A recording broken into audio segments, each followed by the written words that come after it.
নিয়ন্ত্রণ হারিয়ে গাছে ধাক্কা মারল একটা যাত্রীবাহী বাস। বাঁকড়াহাট এক ভয়াবহ দুর্ঘটনা ঘটে গেল।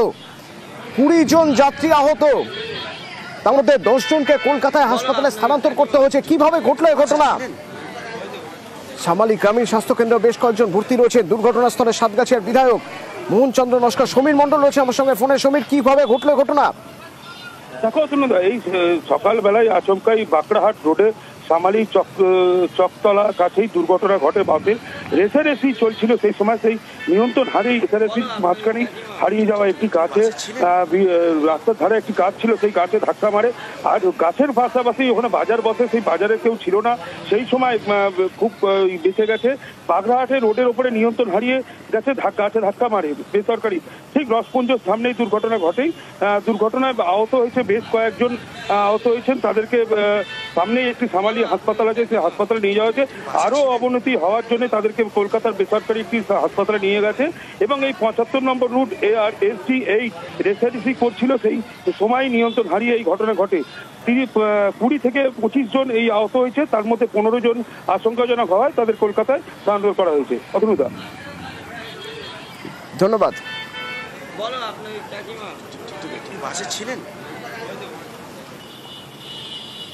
হিঙ্গলগঞ্জের খবরে নজর রাখতে হবে। ডাঁসা নদীর বাঁধ, সেই ডাঁসা নদীর বাঁধে যারা থাকতেন এতদিন ধরে তাদের পুনর্বাসনের ব্যবস্থা করা হচ্ছে, কারণ তাদের আর কোনো থাকার জায়গা নেই। তারা এতদিন নদী বাঁধে ত্রিপল খাটিয়ে বাস করছিলেন, কিন্তু এইভাবে তো সম্ভব নয়।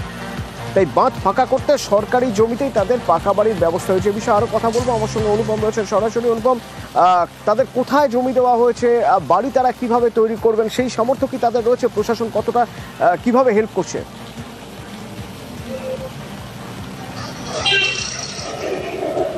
দেখো অতনু, এই যে হিঙ্গলগঞ্জের রূপমারি পঞ্চায়েতের ডাঁসা নদীর ধারে যে কুমিরমারি এলাকা, এখানে নদীর ধারে বাঁধের ওপর একদম বাম আমলের থেকেই কিন্তু বেশ কয়েকটি পরিবার তারা বাঁধের ওপরে বসবাস করতো। এবং আনফান, ইয়াস, বুলবুলের মতো যেসব দুর্যোগ, সেই দুর্যোগ কিন্তু এদের মাথার উপর দিয়ে গেছে, তাদের বাড়িঘর ভেঙে নদীতে চলিয়ে গেছে। তারা মাসের পর মাস কিন্তু ফ্লাড সেন্টারে ছিল।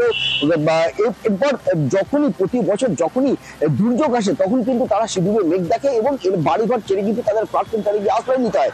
এরপর এদের পর এই যে বুলবুল যে ভয়াবহ যে দুর্যোগ গেল, সেই বুলবুলের পরে কিন্তু যেসব নদীর বাঁধের যেসব ভেঙে গেছিল এবং যারা ঘর ছাড়া হয়েছিল তাদের একদিকে যখন পুনর্বাসন, অন্যদিকে সেই সব বাঁধ মেরামতের নির্দেশ তৈরি করে নির্দেশ দিয়েছিল মুখ্যমন্ত্রী। এবং সেই ঘোষণার পরেই এই যে ডাঁসা নদীর পাড়ে কুমিরমারি এলাকার যেসব বাসিন্দারা বাস করতো, তাদেরকে এই রূপমারি পঞ্চায়েতের তরফ থেকে 1 নম্বর খতিয়ানের জায়গা থেকে তাদেরকে জায়গা দেওয়া হলো। এবং যে রাজ্য সরকারের যে আবাস যোজনার ঘর, সেই ঘরও তাদেরকে বরাদ্দ করা হয়েছে। সেখানেই তাদের রাজ্য সরকারের টাকায় যে ঘরে তাদের ঘর তৈরি করে দেওয়া হবে। এবং আপাতত 4টে পরিবারকে সেখানে জায়গা দেওয়া হয়েছে, তাদের বাড়ি তৈরি করার কাজ শুরু হয়েছে। এবং পরবর্তী সময় আরো যারা রয়েছে তাদেরকেও এক এক ধাপে ধাপে সবাইকেই পুনর্বাসন দেওয়া হবে বলেই কিন্তু জানানো হয়েছে। ধন্যবাদ। এই নদী বাঁধের উপরে, ডাঁসা নদীর এই যে বাঁধ, আয়লা বাঁধ হচ্ছিল, এই বাঁধের উপরে 4টে পরিবার ছিল। দীর্ঘদিন ধরে তারা এখানে বসবাস করছিল, কিন্তু এরা ভূমিহীন, কোথাও ঘর বাঁধার কোনো বিকল্প জায়গা ছিল না। তাই আমরা গ্রাম পঞ্চায়েতের উদ্যোগে এই 4টে পরিবারের জন্য 6 কাঠা জায়গা, তাদের 1 নম্বর খতিয়ানের জায়গা, ওনাদের পুনর্বাসনের জন্য ব্যবস্থা করেছি। ওখানে ওনারা দাবি করছেন যে একটু পঞ্চায়েত বা এজেন্সির উদ্যোগে যদি মাটিটা ফেলে দেওয়া হয়, তাহলে ওনারা ঘরটা করার সুবিধা হয়। গ্রাম পঞ্চায়েত থেকে হচ্ছে কি যাই হোক একটা জায়গা দিয়েছিল, তো 1 কাঠা করে না 1.5 কাঠা করে জায়গা দিয়েছে, ওখানে বসবাস করতেছে। একটু বেশি হলে আমরা তাতে একটু ভালো বলবো, আর তাতে আমরা ঘর বাঁধতে পারবো, তাতে আমরা শান্তিতে আমরা বাস করতে পারবো। আগে কোথায় ছিলেন আপনারা? ও নদীর সাইড লিলুয়ায় একটা পুকুর বুঝিয়ে ফেলা হচ্ছিল। তো এলাকার মানুষ অভিযোগ জানানোর পর এবার বিএলআরও তৎপর হয়ে ওঠে। বিএলআরও থেকে পুলিশকে নিয়ে এসে সেই পুকুর আবার নতুন করে খোঁড়া হচ্ছে। দেবাশিস রয়েছেন সরাসরি আমার সঙ্গে। দেবাশিস, আমরা দেখি যে সাধারণত আমরা খবর করার পর তারপর প্রশাসনের তৎপরতা বাড়ে, কিন্তু এক্ষেত্রে স্থানীয়দের অভিযোগ পেয়েই তৎপর হয়ে ফিল্ডে নেমে পড়লেন বিএলআরও। এটা নিঃসন্দেহে সাধুবাদ জানাতেই হবে। দেখো, অবশ্যই জানাতে হবে, তার কারণ আমরা জানি একাধিক অভিযোগ আসে, কিন্তু সেখানে প্রশাসনের বিরুদ্ধেও কিন্তু অভিযোগ হয় যে তারা কোনো কাজ করছে না। অবশ্যই বালিজগাছা ব্লকের বিএলআরও সুদীপ বন্দ্যোপাধ্যায় তিনি কিন্তু সরাসরি মাঠে নেমেছেন। মাত্র কয়েকদিন আগেই তিনি কিন্তু জয়েন করেছেন এই হাওড়ায় বালিজগাছা ব্লকে।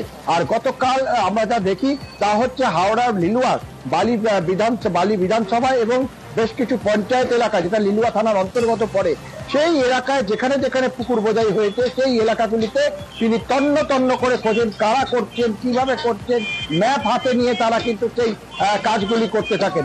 ফলে আমরা দেখতে পাই শুধুমাত্র এই নয় যে পুলিশের তরফ থেকে যে কিন্তু একই রকম ভাবে সব রকম কাজ করা হয় পুলিশের তরফ থেকে।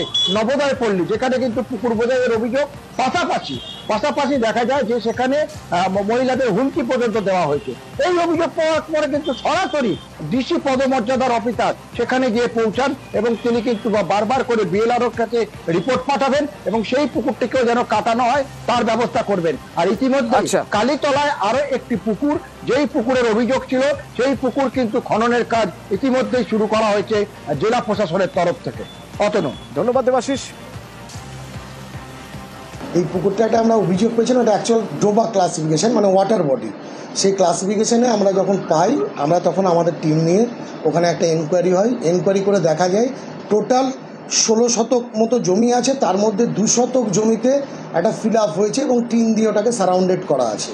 আমরা সঙ্গে সঙ্গে 4C5-এ নোটিশ করি এবং থ্রু লিলুয়া পিওস এটাকে আমরা সার্ভ করি, যে আমরা প্রশাসনিকভাবে পুলিশ এবং আমরা গিয়ে এটাকে প্রাথমিকভাবে মানে কনস্ট্রাকশনটাকে বন্ধ করেছিলাম এবং প্রশাসনিকভাবে যে পদক্ষেপ নেওয়া হয়েছে সেটার একটা সদর্থক দিক, যেটা রেস্টোরেশন। সোনারপুরে এই প্রথম প্লাস্টিক বর্জ্য প্রক্রিয়াকরণ কেন্দ্র তৈরি করা হচ্ছে এবং পরিবেশ যাতে বাঁচানো সম্ভব হয় এবং প্লাস্টিকের রিসাইক্লিং যাতে না হয় সেটা দেখার জন্যই এই কেন্দ্র তৈরি করা হচ্ছে। তো কিভাবে কাজ হবে, এখানে কতটা জায়গা জুড়ে হচ্ছে কেন্দ্র, এলাকার মানুষ কি বলছেন, আমার সঙ্গে অর্পণ রয়েছে সরাসরি। অর্পণ,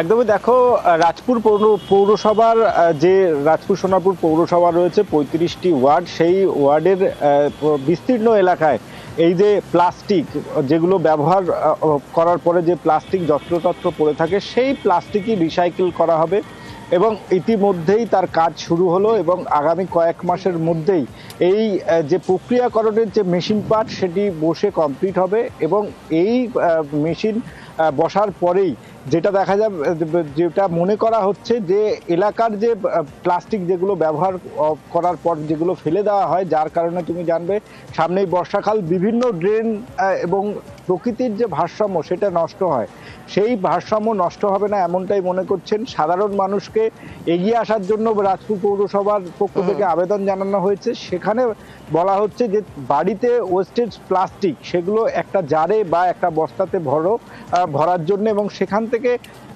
পৌরসভার যারা কর্মীরা রয়েছেন সেই বর্জ্য বা প্লাস্টিক তারা সংগ্রহ করবেন এবং এই ওয়েস্ট ম্যানেজমেন্ট প্রকল্পে সেখানে নিয়ে আসা হবে এবং সেখান থেকে প্রসেসিং হবে। ধন্যবাদ অর্পণ। পশ্চিমবঙ্গ সরকারের উদ্যোগে সোনারপুর ব্লকে প্রথম সুন্দর উদ্যোগ নেওয়া হলো, যাতে আমাদের পরিবেশকে আমরা বাঁচাতে পারি, দূষিত না করতে পারি এবং প্লাস্টিক যেগুলো আমরা যেখানে সেখানে ফেলি, পরিবেশকে দূষিত করি, সেইগুলো কে নিয়ে এসে নির্দিষ্ট জায়গায় দিয়ে সেটাকে প্রক্রিয়া করে আবার নতুন করে সেটা কিছু তৈরি করা, সেটা দিয়ে মানুষ যদি সচেতন হয় তাহলে আমাদের এই উদ্যোগটা কিন্তু সার্থক।